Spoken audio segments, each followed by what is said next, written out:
নম্বরে আপনি যে সূরাটা পাঠ করবেন এই সূরাটি হলো সূরাতুল ফাতিহা। আপনি সবাই জানেন এই সূরাতুল ফাতিহা, কিন্তু নিয়ম আছে, এই নিয়ম মাফিক আপনাকে পাঠ করতে হবে। আমরা অনেকেই এখন খুব খুশি হয়ে গেছি যে সূরাতুল ফাতিহা তো আমরা সবাই জানি, আসলেই খুব খুশি হওয়ারই কথা, কারণ এটা দিয়েই মূলত হুজুররা পানি পড়ে, কবিরাজরা মূলত এটা পাঠ করেই পানি ফু দিয়ে থাকে। এই জন্য আপনারা এই বিষয়টা পড়বেন, কিন্তু নিয়মটা হলো প্রথমত আপনি অবশ্যই আপনার শরীর এবং আপনার কাপড়টাকে পাক রাখতে হবে।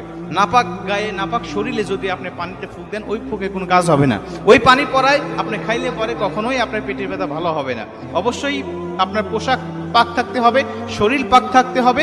এবং তিন নম্বর নিয়ম হলো আপনি অবশ্যই সূরাতুল ফাতিহা পড়ার শুরুতে বিসমিল্লাহির রহমানির রহিম বলে নিঃশ্বাস না ফেলাইয়া, দম না ফেলাইয়া, ওয়াকফ না করে আপনি এক নিঃশ্বাসেই আপনি সূরাতুল ফাতিহার প্রথম আয়াত পর্যন্ত আপনি পড়ে যাবেন। যেমন বিসমিল্লাহির রহমানির রহিম আলহামদুলিল্লাহ